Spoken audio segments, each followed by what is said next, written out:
Hello students, तो कैसे हैं आप लोग। आई होप कि आप लोग बहुत ही अच्छे से होंगे। आज हम आप लोग को प्रोबेबिलिटी का जितना भी इंपॉर्टेंट फार्मूला होगा वो सारा चीज हम आप लोग को लिखवाने वाले हैं और समझाने वाले हैं। और जितना भी हम प्रोबेबिलिटी का हम फार्मूला लिखवा रहे हैं आप लोग को, वो सबको आपको याद कर लेना है, क्योंकि इसी फार्मूला से जितना भी सवाल बोर्ड में आएगा इसी फार्मूला से आएगा। तो आप लोग अच्छे से देखिए और समझिए, और सारा प्रोबेबिलिटी का जितना भी फार्मूला लिखवा रहे हैं उसको याद कर लीजिएगा। हम जितना भी फार्मूला बताएंगे सब बोर्ड लेवल का बताएंगे, जो बोर्ड एग्जाम में आता है। तो चलिए बिना देर के वीडियो को स्टार्ट करते हैं। यहाँ पे देखिएगा और समझिएगा। प्रोबेबिलिटी का जो सबसे पहला फार्मूला होता है, पीई बराबर हमारा नंबर ऑफ इवेंट बटा नंबर ऑफ सैंपल स्पेस होता है। ये सबसे पहला फार्मूला हमारा हो गया, जो कि हमको एकदम अच्छे से इसको याद रखना है कि ये पहला फार्मूला हमारा है प्रोबेबिलिटी का। ठीक है, अब हम लोग याद रखेंगे जो कि प्रोबेबिलिटी का जो वैल्यू होता है, प्रोबेबिलिटी का जो रेंज होता है, रेंज बोल सकते हैं या वैल्यू बोल सकते हैं। प्रोबेबिलिटी का जो वैल्यू होता है 0 to 1 में ही लाई करता है। ठीक है, जो प्रोबेबिलिटी का वैल्यू जितना भी होगा सब 0 to 1 होगा। और याद रखिएगा कि अगर जिसका प्रोबेबिलिटी 1 हो उसको हम लोग बोलते हैं सर्टेन इवेंट। क्या बोलते हैं बाबू? सर्टेन इवेंट बोलते हैं। ये आप लोग याद रखिएगा।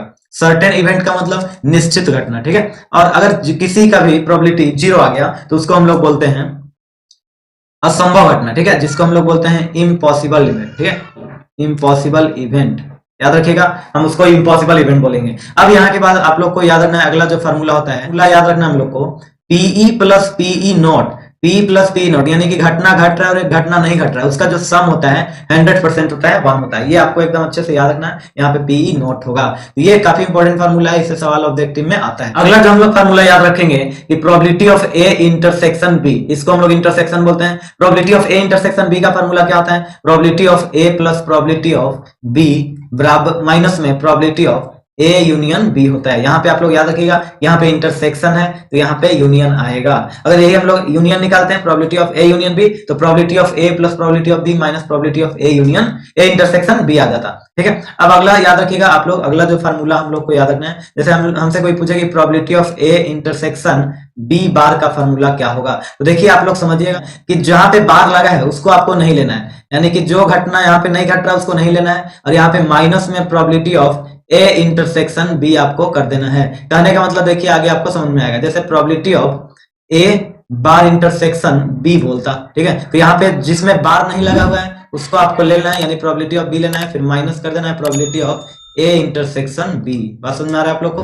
अब यहाँ के बाद आप लोग देखिएगा और समझिएगा, ये फार्मूला जो है ना बड़ा इंपॉर्टेंट है, बहुत ज्यादा आपके बोर्ड एग्जाम में पूछा जाएगा। ठीक है, अब यहाँ के बाद अगर मान लेते हैं कि हमारा जो फार्मूला आ जाता probability of A bar intersection B bar, दोनों में बार लग जाता तो क्या हो जाता? तो 1 minus probability of A union B हो जाएगा। तो ये आपको एकदम अच्छे से याद रखना है। यहाँ पे अगर दोनों में बार लग जाएगा तो 1 माइनस ए यूनियन भी हो जाएगा, ये वाला साइन उलट जाएगा। तो ये भी फार्मूला याद रखिएगा, ये बहुत ज्यादा यूज होने वाला है आपके बोर्ड एग्जाम में। ठीक है, अब यहाँ के बाद अगला जो हम लोग फार्मूला याद रखेंगे कि अगर probability of A intersection B, देखिए सबसे ज्यादा यूज होगा आगे, ये बहुत ही इंपॉर्टेंट फार्मूला लिखवाने वाले हैं। ए इंटरसेक्शन बी बराबर probability of A into probability of B आ जाए आपका। ठीक है, ये आने लगे तो आप लोग याद रखिएगा, इसको हम लोग बोलते हैं जब ए और B, A and B are independent. अगर आपका ए इंटरसेक्शन बी बराबर पी ए पी बी दे दे तो समझिएगा कि ए और बी क्या है? इंडिपेंडेंट इवेंट है। ठीक है, अब आगे आपको सबसे इंपॉर्टेंट फार्मूला को ध्यान में रखना है। अगला जो प्रॉपर्टी होता है, फार्मूला होता है probability of A by B, इसको हम लोग बोलते हैं कंडीशनल प्रोबेबिलिटी। कंडीशनल प्रोबेबिलिटी में आपको ध्यान में रखना है जो ए बाई बी के फॉर्म का होगा, और इसका जो फार्मूला आता है probability of A intersection B बटा प्रोबेबिलिटी ऑफ बी हो जाता है। ये आपको फार्मूला अच्छे से याद रखना है। अब जैसे हमसे पूछ रहे हैं कि प्रोबेबिलिटी ऑफ बी बाई ए हमसे पूछा जाए, ठीक है, बी बाई ए पूछा जाए तो प्रोबेबिलिटी ऑफ ए इंटरसेक्शन आपको क्या करना है? बी ही रखना, और नीचे में जो आपका यहाँ पे ए दिख रहा है तो ए ही होगा। जैसे यहाँ पे क्या दिखा? बी, तो यहाँ पे बी दिखा है ना, ये आपको ध्यान में रखना है। अब आगे आपको क्या ध्यान में रखना है वो देखिएगा। जैसे हम इसको हम लोग बोलते हैं कंडीशनल प्रोबेबिलिटी। क्या बोलते हैं बाबू? Conditional probability, conditional probability.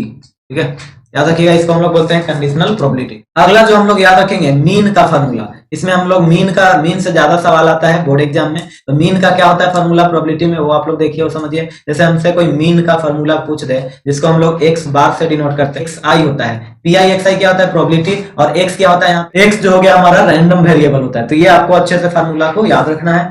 अब आगे जो हमारा फार्मूला होता है वेरिएंस का होता है। जैसे वेरिएंस बराबर क्या फार्मूला होता है वो भी देख लीजिए, इससे 5 नंबर का सवाल आता है। पी आई एक्स आई का होल स्क्वायर होता है माइनस में मीन का होल स्क्वायर। एक और फार्मूला होता है जिसको हम लोग बोलते हैं स्टैंडर्ड डेविएशन। स्टैंडर्ड डेविएशन का मतलब यही होता है, ये जो भी वैल्यू है ना आपका वेरिएंस, उसको आपको रूट में कर देना है। अगर हम लोग वेरिएंस को रूट में कर देंगे तो वो स्टैंडर्ड डेविएशन का फार्मूला आ जाता है। तो ये जितना भी हम फार्मूला आपको लिखवाए हैं ये काफी इंपॉर्टेंट है आपके बोर्ड एग्जाम के लिए, तो इसको आप लोग अच्छे से देख लीजिए, याद कर लीजिए। इस फार्मूले से आपके बोर्ड एग्जाम में काफी सवाल पूछा जाएगा। आई होप कि आप लोग को ये वीडियो अच्छा लगा होगा। वीडियो अच्छा लगा तो लाइक शेयर सब्सक्राइब जरूर करिएगा।